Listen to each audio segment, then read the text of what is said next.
আজকে গোবিন্দ প্রমাণিক হিন্দু ধর্মের কিছু একটা বাংলাদেশে। তো উনি আজকে বলতেছিল যে ওনাদের নাকি সংস্কৃতি আমাদের সংস্কৃতি। তো ভালো এনজয় করছি বিষয়টা। রংপুর, গাইবান্ধা, পলাশবাড়ি এই এলাকাটার মধ্যে একটা মূর্তি বানানো হচ্ছে না, রাম মন্দির। বিশাল উঁচু, বিশাল উঁচু। তো এটা আমার কাছে মনে হচ্ছে কি জানেন, যে এবং বিশেষজ্ঞরাও বলতেছে যে এটা হচ্ছে একটা বীজ বপন করা হচ্ছে ওইখানটায়। ভাই খেলা তো আমরা দেখছি, মানে আগের জেনারেশন ওই যে যারা চুল পেকে গেছে না ওদের বুঝায়েন, আমাদেরকে আর বুঝানোটা একটু টাফ, একটু টাফ আমাদের বুঝানো।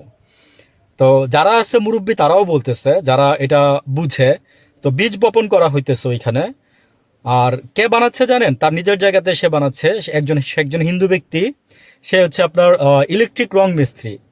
তার অনেক টাকা হইছে ভাই, বুঝছেন, মানে কোটি কোটি টাকা হইছে। তো ওইখানে রাম মন্দির বানাইতেছে। কিন্তু আমার প্রশ্ন ওইখানে না, আপনি বানাইতেই পারেন আপনার আপনার জায়গায় আপনি বানান। আমাদের মানে মসজিদ ভেঙে, 100 বছরের পুরনো বাবরি মসজিদ ভেঙে আপনি সেখানে মন্দির বানাইছেন। এখন পূজা অর্পণ করতেছেন, মানে আপনারা আরাধনা করতেছেন। তারপর হচ্ছে মানে বিভিন্ন এক্সাম্পল আছে। তো এই নিয়ে গোবিন্দ প্রামাণিককে কোয়েশ্চেন করা হয়েছিল, তো উনি বলতেছে এরকম নাকি বাংলাদেশেও করা হয়েছে। সংস্কৃতির বিষয়টা আমি লাস্টে একটু বলবো আপনাদেরকে। তো উনি বলতেছে যে রাজধানী সুপার মার্কেট ওইটার উপরে মানে মন্দিরের উপরে মসজিদ করা হয়েছে। তো গোবিন্দ প্রমাণিক সাহেব কি জানে না যে এই জায়গাগুলো কিনে নিয়েছিল আপনার এই যে হিন্দুরা। আপনাদের হিন্দুরা 71 সালের পরে বাংলাদেশ মুসলিমদের কাছে, আমার দাদার বাড়িও আমরা হিন্দুদের কাছ থেকে কিনে রাখছি। আমাদের এলাকায় নথিপত্র সব আছে, আমরা কি মিথ্যা রাখছিলাম? তো এই যে রাজধানী সুপার মার্কেটও উনি এই যে জায়গা বিক্রি করে চলে গেছে, ওইটার উপরে আপনারা মন্দিরের উপরে মসজিদ বানাইছে নাকি, মানে অনেক। আমি বললাম না, নেগেটিভ দাঁড়াইলে 100টা বানাইতে পারবেন, কিন্তু মূল কথা হইতেছে যেটা, যে এই টাকা সে কই পাইলো। এবং আমি বলবো কি জানেন, যে আসলে সরকার যে কারে ভয় পেয়া দেশ চালায়, কারে না ভয় পেয়া দেশ চালায়, আমি এটাই বুঝলাম না। আমার একদম একদম সলিড একটা কথা। কারণ আমি বলতেছি এই কারণে যে অনেকে বলবেন যে মানে আসছে বলতে, কিন্তু না, বলতে আসি নাই, এখানে দেখাই দিতে আসছি যে এটা হইতেছে বীজ বপন করতেছেন আপনারা। এই বীজটা আস্তে আস্তে মানে গাছ হবে, ডালপালা হবে। ওইখানে আপনার দেখবেন যে এই জায়গাটা কেন আপনার চাচ্ছে ভারত জানেন? জায়গাটা আপনার চীন এবং চিকেন নেক এই দুইটা অঞ্চলকে যেন তারা তাদের নিয়ন্ত্রণে রাখতে পারে, এই জন্য তারা ওই জায়গাটাকে তারা এরকম করতেছে। আমি মিথ্যা কিছু বলি নাই, না জেনে কিছু বলি না। 160 কোটি মুসলিমের সাথে, 140 কোটি মুসলিমের সাথে যদি আরো 20 কোটি মিলাই দেই, তাহলে 160 কোটি। একই আকাশ, একই বাতাস, একই নদী, একই সাগর, একই পানি, তাই না? বলতে খুব সুন্দরই লাগে। বাংলাদেশ এই জন্য স্বাধীন হয় নাই তো ভাই। আপনার উনি এটা কি দিয়ে কি বুঝাইতে চাইছে জানেন?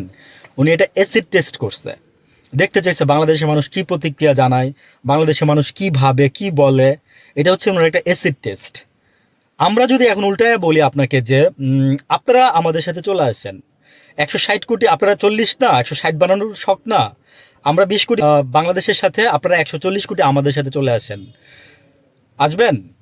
এখন আপনি বলছেন, গোবিন্দ প্রমাণিক বলতেছে যে ওইখানে আমরা এখানে থেকে তর্ক করে লাভ কি, ওইখানে অনেক ইয়ে আছে, 230 জন আপনাদের মুসলিম সংসদে যে ডিবেট করার মতো অনেক কিছু আছে। হ্যাঁ বুঝলাম, মানি তো।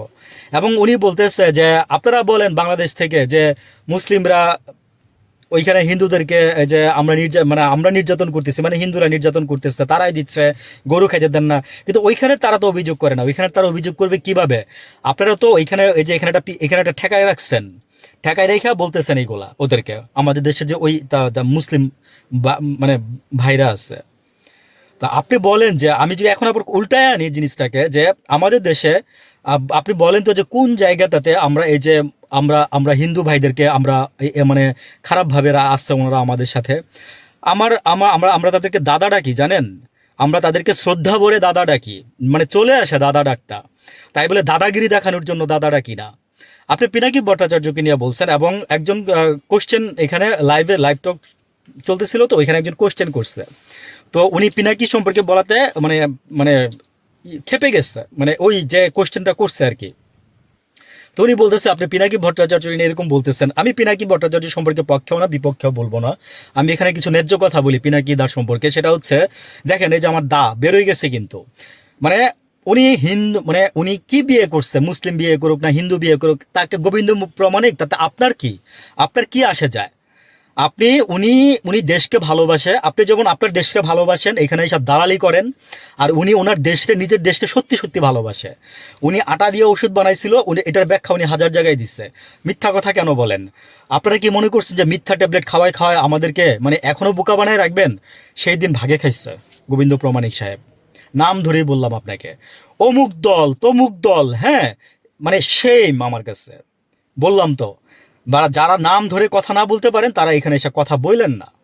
আমি জাস্ট এতটুকুই বলবো যে আপনাকে আমি সম্মানের সাথে কথাগুলো বলতেছি, এর বাইরে আর কিছুই না। প্রধানমন্ত্রীকে আমি মাননীয় বলি না, আমি বলছি যে আপনাকে আমি সম্মানের সাথে বলতেছি, উইথ ডিউ রেসপেক্ট, আমার একটা কমন ভাষা গেল। এখন গোবিন্দ প্রামাণিক বলতেছে সংস্কৃতি নিয়ে, হ্যাঁ, তাদের তাদের সংস্কৃতি নাকি আমাদের সংস্কৃতি। নববর্ষ কি আমাদের সংস্কৃতি? না, আপনাদের সংস্কৃতি না, আপনারাই তো বলেন। আপনাদের যে ধরেন অনেক কালচার, কৃষ্টি কালচার আছে, আপনারা এই ওই পূজা করেন, এই পূজা করেন। আরেকটা জিনিস বলেন আপনারা, এই যে মানে বলেন আপনারা, মানে ম্যাক্সিমাম জায়গায় বলেন যে রাম নাকি 342 জায়গায় জন্মাইছে। হ্যাঁ, মানে যেই মসজিদে, যেখানেই মসজিদ দেখবেন ওইটার নিচেই বলে রাম জন্মাইছে। তো রামের জন্ম কয়বার হইছে ভাই? আপনারা তো আবার বিশ্বাসও করেন যে আপনার এই জন্মে ভালো কাজ করলে পরের জন্মে মানে কোকিল পাখি, তারপরে হচ্ছে আপনার টিয়া পাখি, আর নাইলে মনে করেন যে আপনার যে কোনো প্রাণী হয়ে আপনারা আবার পৃথিবীতে জন্মাবেন, তাই না? এগুলো তো আমাদের সংস্কারে নাই ভাই। আপনাদেরকে পুরানো হয়। আমি অনেক আগে বলছিলাম, আমাকে একটা হিন্দু লোক কি যেন জিজ্ঞেস করছিল, আমি বলছিলাম যে আপনার মতের সাথে আমার মত মিলবে না, বিকজ আপনি মারা যাওয়ার পর আপনাকে পুরানো হয় আর আমাকে মাটির নিচে দাফন করা হয়। আমাকে মাটি দিয়ে আল্লাহ সৃষ্টি করছে, তাই আমাকে মাটির নিচে দাফন করা হয়েছে, এবং এটা আমরা অতীত ইতিহাস থেকে শিখে আসছি। আর আপনারা পুরায়া, আপনারা ভস্মীভূত করে দেন যেন আপনাদের দেবতা আপনাদের খুঁজে না পায় শাস্তি দেওয়ার জন্য। আপনারা এটাই মনে করেন, তাই না? আমি কি ভুল বলছি?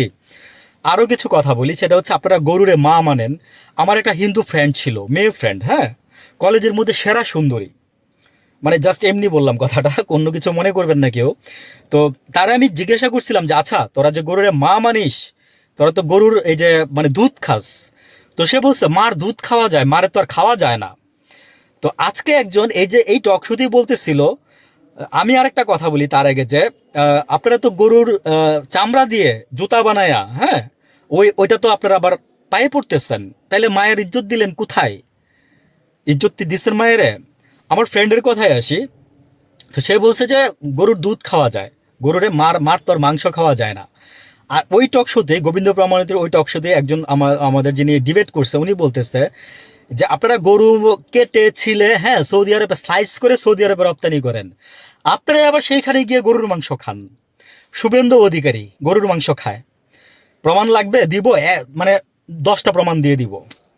আমার একটা ভিডিও আছে, লাগলে দেখেন। আপনাদের ধর্মের লোকই বলতেছে যে, এবং শুভেন্দু অধিকারী কিন্তু বরিশালের লোক, ওর বাবা মা ভারতে গিয়ে কলকাতায় গিয়ে আপনার নাম চেঞ্জ করছে।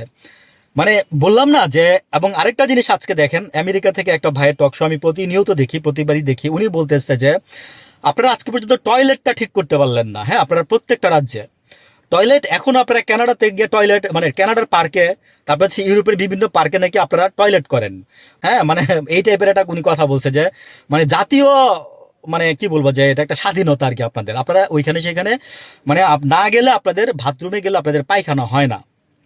আচ্ছা, কেউ ব্যক্তিগতভাবে নিয়েন না, যা কথা হইতেছে, যা হচ্ছে, যা হয়েছে তাই বললাম। আরো দুইটা জিনিস এখানে আমি অ্যাড করি, সেটা হচ্ছে উনি বলতেছে আমরা নাকি কাবলার দিকে তাকাই থাকি, আমরা নাকি না, আমরা আল্লাহর দিকে তাকাই থাকি। আমরা আল্লাহর দিকে, আমরা আমরা যখন নামাজ পড়তে যাই তখন আমরা আল্লাহর কথা মনে করে আমরা ক্যাবলার দিকে মুখ করে আমরা নামাজ পড়তে যাই। উনি বলতেছেন যে আমরা কিছু নাইলে নাকি আরবের দিকে চায়া থাকি, আমরা আরবের দিকে মুখ করে থাকি, মানে উনি এটাই বুঝাইছে আর কি।